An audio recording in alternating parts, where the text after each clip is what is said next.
What's going on, JCP Gang? Welcome back to a brand new chess video. We're out here with yet another chess video. You know, we're cooking out here with this sport. Basically, this video idea I wanted to record last year already. This idea is over a year old. Last year I played my last professional chess tournament. For reference, I've only played 10 chess tournaments in my life, but this was my last one, the 10th one, and I played it for my school. Now, I matriculated last year. This year I'm in uni. We'll see how chess goes for my university career. Otherwise, this is my last chess tournament, and the lore is insane. I'm not going to spoil too much now, but for a little taster, I'm going to say that the tournament was 2 days long. The first day went by, I went to a party that night. The party ended at 2 a.m. I got home at 2, and the chess tournament started at 7 the next day.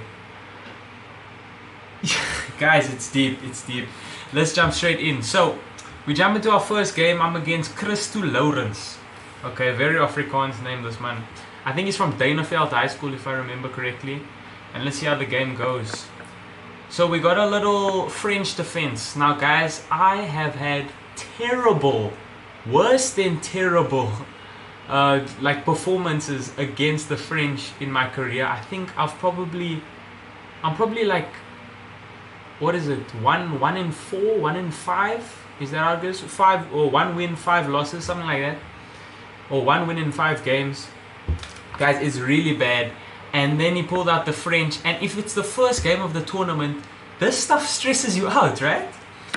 So he takes. Now takes, I'm very happy with. I don't mind a takes game, because now I know it's going to be slow. And I decide to take his knight here. I defend my pawn with c3. This is the best move as well. I develop my bishop, develop here, castle. I've played a beautiful opening, basically perfect so far. He plays h3, which I sensed was a little bit slow, so I decided to play queen b3. It's not the best move, but you know, when you verse lower rated players, you sort of want I'm not saying Christo Lawrence is low rated, but he's lower than me, and that's when you sort of wanna put the gas on the pedal. So he decides to play e5, and then I said, you know what, let's go for a trading festival.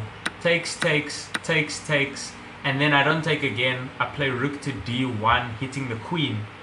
Then he decides to play bishop to d7, pinning the queen, or the bishop to the queen, and I knew that was a bad move. Like I could already tell. So I decided, okay, now I take the knight, and after rook takes, I play the beautiful bishop to g4. And now we've got a double attack on the bishop. The bishop is falling. Yeah, the bishop is falling. The best move that the computer says is to take the bishop and sack the queen. What? And then I can still take b7 after that. Guys, the computer is crazy. He plays not a great move, I'll be honest. I probably would have played rook to e7. He plays queen to g5. So he thinks that with this queen and the rook, he'll somehow get an attack. That wasn't going to happen. I take the bishop. He decides to pin me here, but my rook is defended, so it's not actually a pin. I play f4, I find the fork, I say check here, it's over. Brings the queen back, I win a free rook. He gets my bishop back, but then I just trade pieces, take the pawn, and it's over. The game's over. I'm just going to skip through. I play a check, I play a check. This was a bad move, because this just blundered. This takes, and then after takes, king here. I just bring my rook back, and this pawn cannot be stopped. I queen, I check, and I mate. Beautiful first game to start off the tournament. But then, my second game is against Mila Ferreira. Now, I know Mila, I've known her for like maybe 2.5 years, let's say, probably 3 years before we played this game. And she is good. She's so good, and I was glad I played white because I had prepared something, but I was so scared of this game. I played d4, c3 or c4, and then, you know, we're cooking through, and then I get this position, right? And honestly, what's going on here? Let's analyze. Okay, I accidentally reviewed the game. Can I self-analyze or is it too late? You know what? Chill. I get to this position with e4, and I'm thinking I'm in a good position right now. I'm actually doing quite well. She plays this inaccuracy, and I'm thinking, how do I capitalize? How do I capitalize? And then I play a waiting move, a3, and then that allows her to play e5. And I thought d5. I thought I was chilling here after d5. Apparently not. She had the opportunity to play knight to g or to d4, and I would have been in big trouble. Luckily, she goes backwards. Luckily, I decide to develop to castle, and then she lines up some nasties. Now check here. I know how good she is. She's what, 1,300 FIDE. I know she can calculate way better than me, so I didn't want to take chances. I play knight to h2. I say I'm definitely safe in this position, and then she starts this knight rotation, and that scared me so much. Knight to e8. What is she doing? I say f4. Let's tussle. The only problem I had with this is opening up the bishop, but I thought that can't be a big deal. Takes, and then queen here. And I mean, the way she maneuvers in this little sector of the board is actually insane. So I decide, okay, I'm gonna create an attack here. She's got all her pieces on the 8th and 7th rank. I have to start some sort of attack. I play h4. She plays knight to c8 or knight to c8, and I'm like, bro, this can't be good. This can't be good. I play h5, queen to f5, or queen to f6, and I'm thinking, wait, but this is just a discovered attack on the queen, right? So I play bishop to f6, rook hits the queen. We're missing a lot of things here, by the way. Apparently there's always been some sort of better move, but the computer's crazy. After this, she gets this check that I completely missed. Oh, this check was brutal. And basically, if I move my king, she wins my bishop, so I have to trade queens here. And then I can't even take the rook because it's still check, and then after I move my king, she can save her rook with this move. Computer wants the bishop to come back, but this is completely fine. I decide to take the pawn because why else do I have a pawn on h5? I probably should have left it there and tried to do something with my rooks like this. I take the pawn, it's a bad move, we move on, and then this is the move that lost me the game, guys. The smallest mistake, knight to g4, and she capitalizes completely. She doesn't take it with the bishop. She plays king to h7, which seems like a bad move, right? But if I brought my bishop back to e3, I would have been fine. I make a mistake, I take the knight. King takes and not bishop takes, because the bishop wants to keep my king trapped here, right? So after king takes, I play g3 to give my king some breathing room. It's too slow. She jumps in with the knight, and now these pieces that were on the back rank are now activated. All of her passive pieces are traded off, and here she goes. I play knight here to hit the bishop, to hit the pawn, because my pawn is hanging here, so I had to create a threat of my own. After takes, the knight obviously no longer sees that pawn, and then this pawn falls. This is a very important pawn. So I play rook to a2, bishop slides back to d4. This is a game, guys. I decide to play bishop here. I don't really know what the thought process was behind it. I think I just wanted my rook to have access to, these squares. After the knight jumps back looking for probably e5, I play rook to e1, clearly intending to push, so she stops my plans with knight to e5. Apparently it's a mistake, but it's still a good move at the end of the day. It allows me to trade, however. This pawn is hanging. I defended with my king, and now my king has some breathing room as well. It's not looking losing, okay? It's not looking good, but it's not losing. She plays rook here. She's about to double up, and I can't stop it. So I decide to create some threats of my own.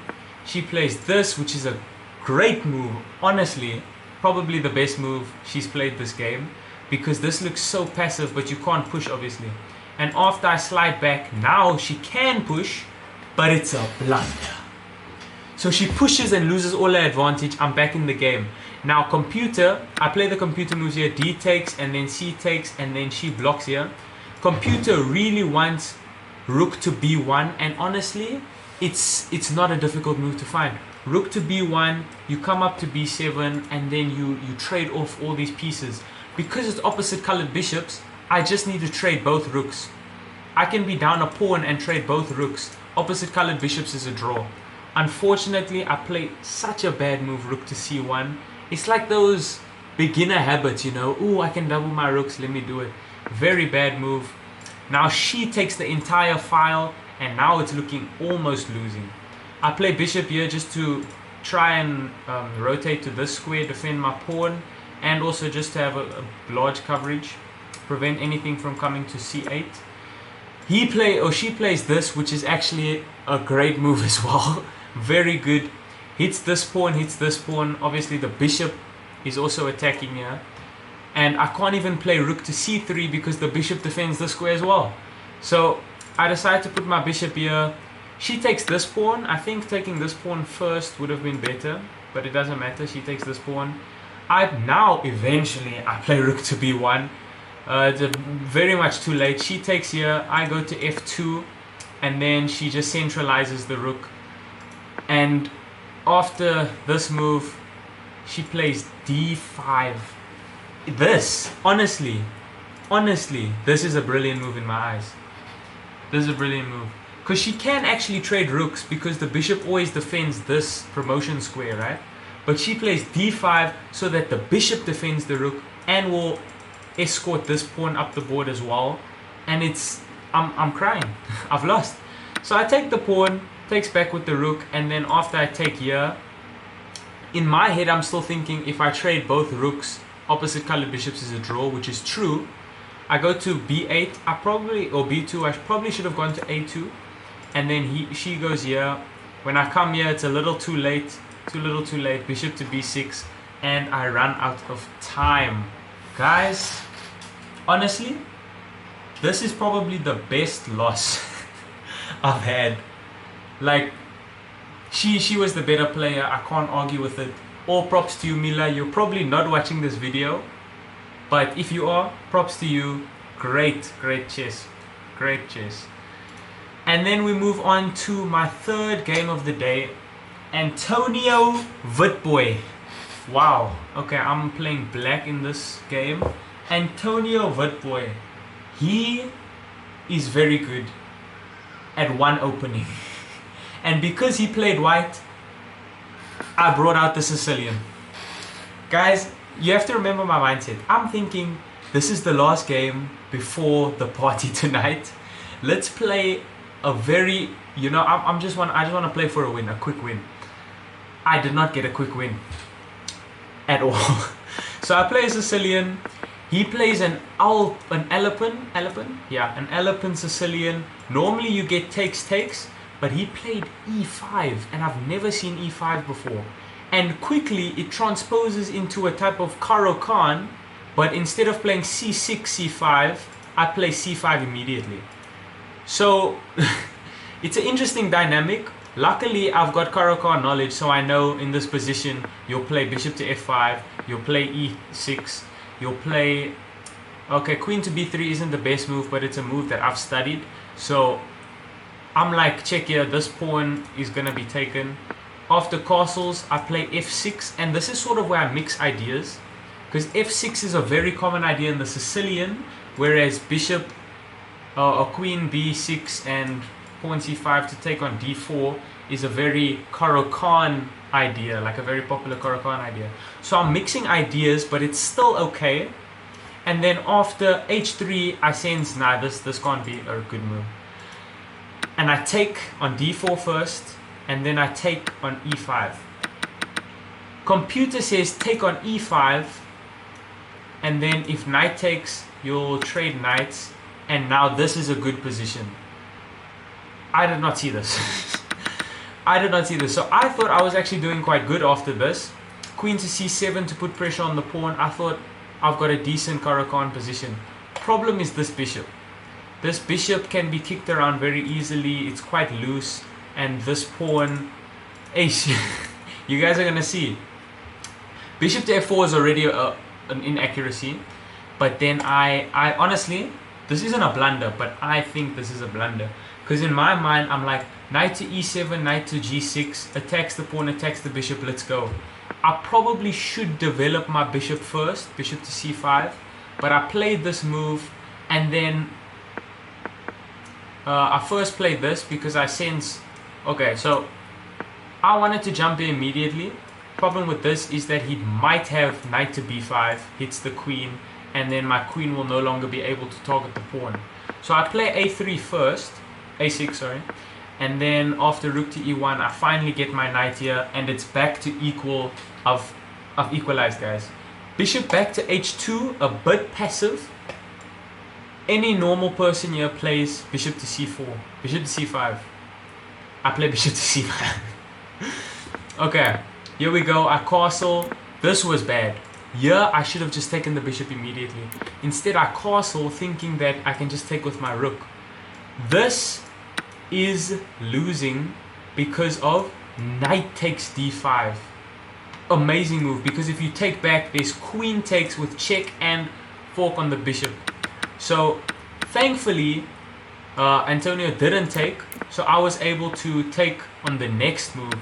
And then after takes back, I jump in with my knight, and it's the same trap. The same trap. Bishop takes, rook takes, and then knight takes d5. And I walk into this trap, and I call the bluff. I don't see it. I say, okay, you're going to be what? Up 2 pawns. I don't think I'm losing. This was the bluff I called. And then I decided, okay, let's pin the pawn, because we have 1, 2, 3 attackers. Antonio has 1, 2, 3 defenders. We're going to pin the pawn to the queen so it can't push. We're going to bring rook to e8, and then we're going to take the pawn. I do. And then after this move, knight to d4, I'm thinking, okay, defender of the pawn has left, I can take it.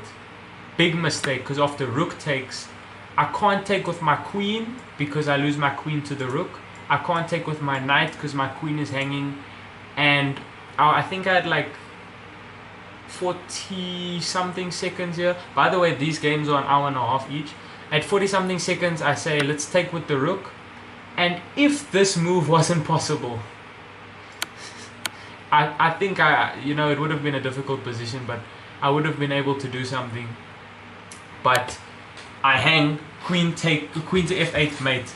Now, who cares about these 2 losses in a row? Because I'm about to tell you the law.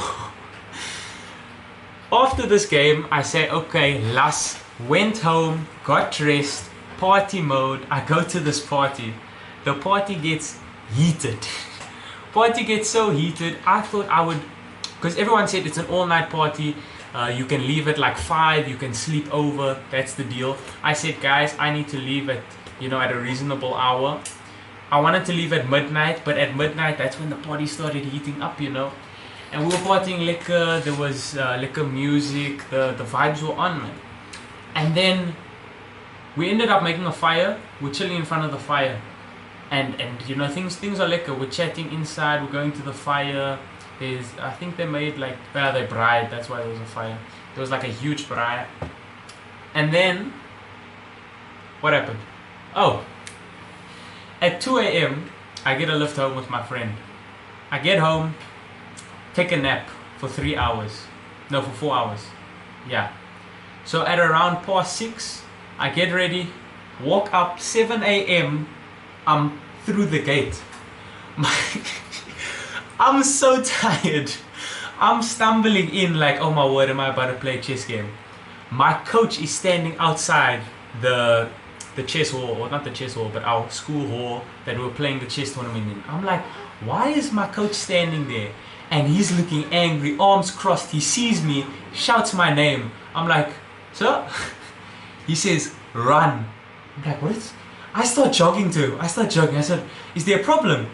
This man said, we started 5 to 7. It's 5 past 7. You're late. Get in there. Now, normally, I think if you're like 10 minutes late, 15 minutes late, they automatically resign you. So I'm like, oh my word, why did they start early? I jog in. I was prepared to be 5 minutes late, but they started earlier. I check my clock. I'm 10 minutes late. Quickly play a move, hit the clock, and then I get ready. I actually get ready for the game. And this is the game against Gymnasiums Kayamoko. They also call him Junior. I think I'm gonna call him Junior if I refer to him. And okay, I'm playing black in this game. I am half asleep, by the way. 10 minutes down on the clock, and this man plays in English. I don't prepare anything against an English.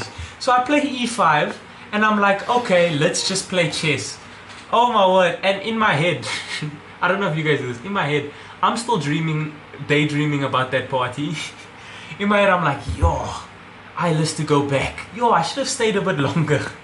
And I play c6. I don't know what I'm doing, guys. I'm like, okay, let's play c6. Let's go for d5. Let's have some fun. He plays d4. And then I'm like, okay, takes. Now it's down because I can't play d5 anymore. So I'm like, oh no, let me just develop normally. What does Junior have? Because Junior isn't a bad... Ooh, battery. Sorry about that. Junior isn't a bad player, that's the thing. So I'm like, okay, let's play. Oh, he's pinning my knight. That's annoying. Let's just play passive. You know, we're gonna like what Mila played against me. Very passive. Junior played this move. I'm scared of e5, so I'm like, let's just play h6. He decides to take, which I would never do ever. I take back, hit the queen to c2. Immediately, I'm noticing his play with the queen. He's very active with his queen. So I'm already thinking that in my mind. So I castle, we play some normal moves. I pin the pawn, that's looking good. Bishop to d3 isn't the best move, and I already have an advantage out of the opening. So I lash out with d5. I take the knight first, so that the queen doesn't have any visuals. After queen takes, now I take with the pawn, and then he decides to push. Obviously he can't take because the rook is pinning, and then he pushes. So at this point, my stomach, guys, I'm telling you, the law is serious. My stomach is feeling a bit ill. I'm thinking, what did I eat last night? What did I drink last night? I drank a lot of tap water. That's what I drank. A lot of tap water. And now I'm going to the bathroom. Guys, I'm down, I think, like 22 minutes at this point. Remember, I have prepared nothing against the English, so I thought a lot in the opening. I'm down 22 minutes. I check. I think there's enough time for a bathroom break. I go to the bathroom. I'm in there. I come back. I'm down half an hour. I don't know what he was doing in that 8 minutes, but I'm down half an hour. What's crazy is that this is last year, and I still remember this game vividly. So he castles. I have an advantage. You know, so I'm just trying to maintain this advantage. Bishop to e6 does not maintain the advantage, you know, in any point of the imagination. I should just play bishop to g4 if I want to move that bishop. But I play this move, and then he decides to pin here. I'm like, you know what, let me play queen to b6. It wasn't that great last game, but it looks good this game. Queen to b6. He moves his bishop back, and I'm thinking, nah, that can't be a good move. So I play... Okay, so first I push, the queen comes back. I'm like, that's also not a good place for the queen. Like, you know, you want to have your queen here by the bishop. Obviously you wanted to defend the pawn. But I'm thinking that's not a great place for the queen. So I'm thinking, okay, his queen moves, his queen play in general isn't that great. Let's move on. Rook to c8, takes. This pawn is very loose. Queen can take it now, but he decides to play rook to d1. Now, in any day, 99 times out of 100, I'm playing c4 here. He blundered not taking the pawn, missed the opportunity. I defended with the pawn, happy days. I decide to play bishop here to pin the knight. And pawn is still hanging. Pawn is absolutely hanging because now you just take with the rook. Oh, I'm going to ruin his pawn structure. He's up a pawn. He doesn't care about his pawn structure. So that was a very bad move. Luckily, he misses it again. Queen to d3. What? c4. Now I've got a huge advantage. b3 protecting the pawn. Obviously, he was thinking, I'm going to take this pawn. He takes that pawn. So after I defended mine, he defended his. But now, this sneaky move. This isn't the best move, but I really like this move. Queen to c6. He attacks my bishop. I say, hey, it was there to trade, and now... it's a pawn endgame or a rook's endgame. I take a pawn. I'm up a pawn in a rook endgame, and this is a passer. Connected pass pawns. Let me add. So we go here, takes, rook there. This is also a bad move. Why would you attack my defended pawn? I lash out with a5, a4 now. And then I play f6. Bring my king in, and then there's f4. Play rook here. Guys, by the way, at this point, I have less than 5 minutes on the clock. He probably has like 25 minutes. I play here. It looks like I'm winning the pawn. And then I play this move. Beautiful. Because after takes, it looks like he's winning the pawn. But I have f5 check. And the king has to move somewhere where it no longer defends the rook. And, okay, I don't know why it said draw. And I win. What a game. I'm back. Guys, I play better with stomach problems and being super tired from a party and being 10 minutes late. Oh my days. And then, okay, this is the wrong game. We have our final game against Richard O'Callaghan. That, I don't know if that's like a Scottish surname or what, but Richard, you are versing a party monster right here. You are versing a chess pro. So we have a Queen's Gambit declined. Declined with the knight, not with the pawn. He takes with the queen, which is not great. So I attack it immediately. Queen to a5. Okay. Bishop here, creating some sort of attack. Queen to b6. What? Okay, e3. So the reason why I'm so surprised is because this is all theory. Now, I prepared Queen's Gambit before this game, and I know the theory of the queen takes is that sometimes you want to pin the knight, and then if you play bishop to d2 with the attack, you play queen to b6 attacking the pawn.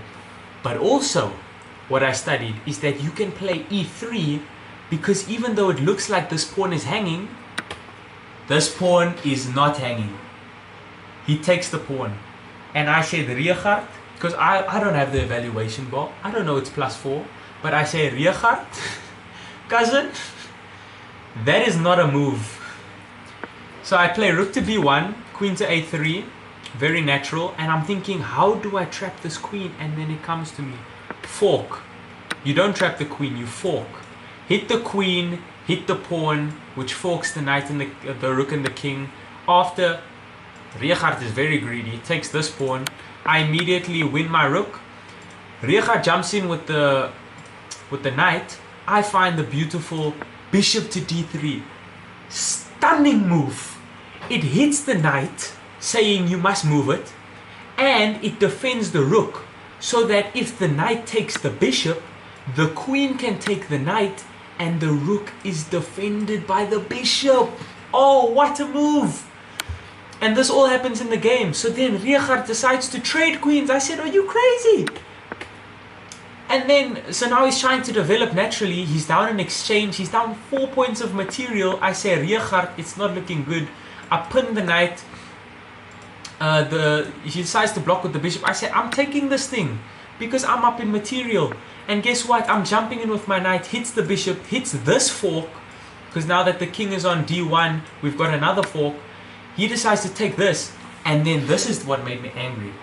My last game of the day, I'm completely winning. I'm still very tired, mind you. I've been playing chess for probably 4 hours that day. And I play this move, rook to g1, hits the bishop. And he tells me, why didn't you just take... He says this over the board. Why didn't you take on f7? That's the best move. I say, my bro, Richard, check here. You just shush. Shut your mouth quickly. Let me play my game. Because this move is actually the best move. Run it through a high depth engine. Rook to g1 is actually the best move. Because even if you defend against the fork, then I win a bishop. And if you don't, like what Richard did, he decided to go after my knight. Then I play knight takes anyway. Play knight takes anyway, hits the rook here, take the bishop. Okay, so we had some technical difficulties. I honestly don't know where we stopped, but we're just picking up where we left off, I think. And that's right here, where okay, so the king came to take my knight. I brought my rook here thinking I could back rank mate him, but then he pulled out bishop b4 check, which forced my king to move. and allowed him to take because the rook defends the back rank. So I'm up a rook still. I'm able to take this pawn because if he takes, there's still the back rank mate threat. So he moves his rook here. I decide to take another free pawn and go here, forcing a rook trade. After this rook trade, I sort of play some inaccurate moves, like rook to h1 is unnecessary. But the plan is to push the pawn, and here I start pushing, start pushing. I decide to play knight here, which I also didn't need to do. But anyways, I start pushing. Here I start to get a little bit worried, so I bring my rook back, play check, move his king back, and then push to right here, and he stops the pawn. Now, there's a mate in 16 on the board, but I don't think I had enough time to calculate that. And plus, I didn't calculate anything because of how tired I was from the party. Yeah, my brain was just out of it, guys, and it's working so far. So I bring my knight closer. He starts pushing. I'm getting a little bit worried. I bring my king to stop the pawn, but he's still pushing. I give a check, another check, and then I take this pawn, which is a bit risky because these pawns, who's gonna stop them? He plays this move, and I'm thinking, okay, so now this move doesn't look so bad anymore. I'll bring my knight back. I'll play. Oh, then he blundered the pawn. So I think he was sort of just giving up at this point. Worst case scenario, I'd sack my knight for these two pawns and then just bring my rook back over here and then take like that and then push these pawns. If I just demonstrate that, let's just say he played a nothing move. I could always do this. Let's just say, because he has to keep his bishop on the file. I could do this and then this. And if he keeps his bishop on the file, I could always queen, make him sack the bishop, and then, nobody's stopping these three pawns. So this was one of the things I could do. Luckily for me, he just threw away the pawn, and I was so happy. I told myself, thank you, I don't need to calculate anymore. I'm gonna go WhatsApp my friends about the party or something, go tell them that I won both my games after sleeping for 4 hours and all of, yeah. So I take the pawn. After this, he blunders a mate in one. And I end 3 in 5. 3 out of 5 games for the tournament. It's not the best tournament. There was definitely games that I should have won. Like the Mila game. I think I should have won it. And I gave her a lot of compliments. I think there was a moment, or there were moments where I should have won. But overall, good chess. And yeah, that was my last tournament. Hope you guys enjoyed the video. Maybe I can get some more over the board tournament recaps. Other than that, this is pretty much this is the last competitive game I've played. It's almost like the end of my season. This game. It's kind of nostalgic, you know what I mean? But yeah, I hope you guys enjoyed the video. Like and subscribe. Make sure to click that, what's it called? Post notifications. Yeah, that number. And yeah, Mike, I hope you're watching this chess video as well. Peace out, Owens.